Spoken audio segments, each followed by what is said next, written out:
ભાજપ નેતાનું ગેરકાયદે food stall મોતને નોતરશે। Bhajap નેતાના seal કરાયેલા ગેરકાયદે ફૂડ કોર્ટને ફરી ચાલુ કરવાના પ્રયાસ થઈ રહ્યા છે।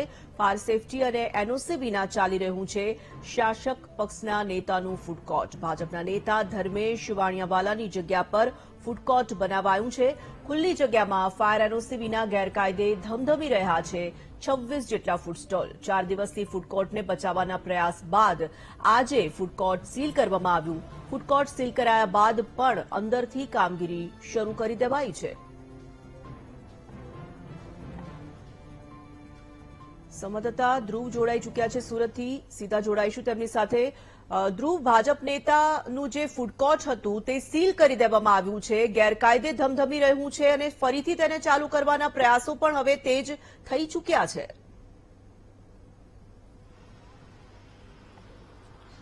તોરલ, બિલકુલ સાચી વાત છે। સુરતમાં જે પણ માનપા દ્વારા કામગીરી કરવામાં આવી રહી છે તે હવે ખૂબ જ કડક પાયે કામગીરી કરવામાં આવી રહી છે, કારણ કે રાજકોટમાં જે દુર્ઘટના બની છે એ દુર્ઘટના બાદ સૌથી વધારે જો કોઈની પણ માછલા ધોવાયા હોય અને જો આરોપો લાગ્યા હોય તો તે અધિકારીઓ પર લાગી રહ્યા છે, અધિકારીઓની નીતિ પર લાગી રહ્યા છે। એટલે હવે અધિકારીઓ પણ કડકપણે અપનાવીને ત્યાં તમામ નિયમોના પાલન સામે કાર્યવાહી કરી રહ્યું છે। અને તેવા જ સંજોગોમાં સુરતના પાલ વિસ્તારમાં આવેલા ગેલેક્સી સર્કલ પાસે આવેલું લા પેન્ટોલા આ જે ફૂડ કોર્ટ ચાલી રહ્યું છે તે સુરત ભાજપના શાસક પક્ષના નેતા ધર્મેશ વાણિયાવાલાની આ જગ્યામાં છે અને ત્યાં જગ્યા પર આ ફૂડ કોર્ટ ચાલી રહ્યું છે।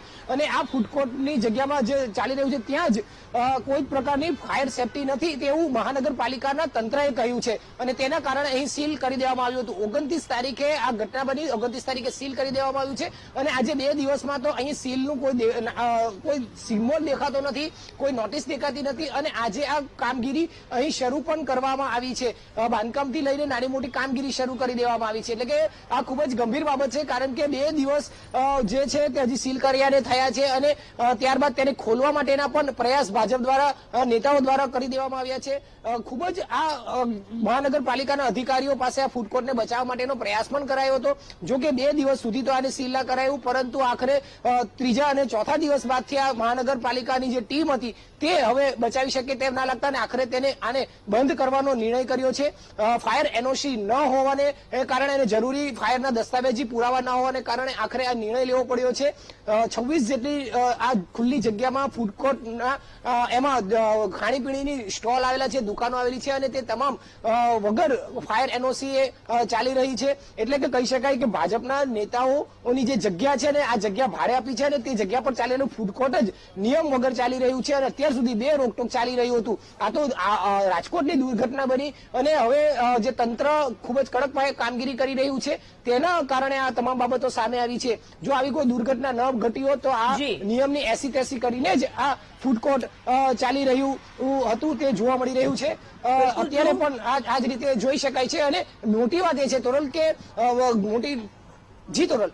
બિલકુલ ધ્રુવ, આપની પાસે ફરી એક વખત જોડાઈશું, પરંતુ કોંગ્રેસ નેતા અસલમ સાયકલવાલા આપણી સાથે ફોન લાઈન પર આજ વિષય પર વાત કરવા માટે જોડાઈ ચૂક્યા છે। અસલમભાઈ, સ્વાગત કરીએ છીએ આપનું। સુરતમાં ગેરકાયદે ફૂડ સ્ટોલ ધમધમી રહ્યું છે, ભાજપના નેતાની આ જગ્યા હોવાની વાત પણ સામે આવી રહ્યું છે। સીલ તો મારી દીધું, હવે ફરીથી તેને પૂર્વવત કરવાની તૈયારીઓ પણ તેજ કરી દેવાઈ છે।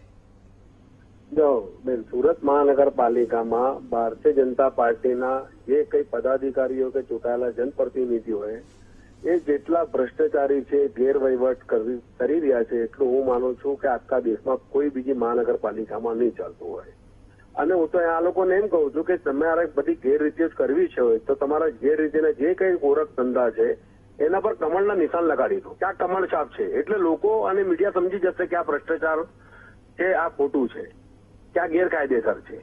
આ સુરત એની અંદર જેટલા પણ ગેરકાયદેસર બાંધકામ હોય જે કઈ હોય એમાં મોટા ભાગનું 90% ઇન્વોલ્વમેન્ટ સીધું ભારતીય જનતા પાર્ટીના ચૂંટાયેલા નેતા અને સંગઠનના પદાધિકારીઓ એમાં સીધી રીતે સંડોવાયેલા છે ને એમના માટે કાયદો એક ખિસ્સામાં લઈને ફરનારા છે।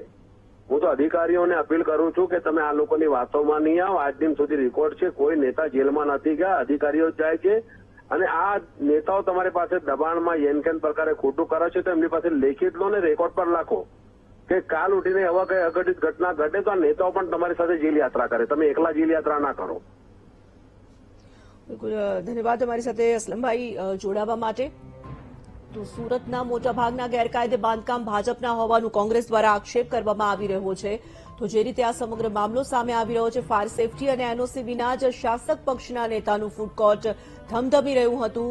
મોડે પણ કાર્યવાહી કરી અને ફૂડ કોર્ટ જે છે તેને સીલ કરાયું, જેને હવે ફરી શરૂ કરવાના પ્રયાસો થઈ રહ્યા છે.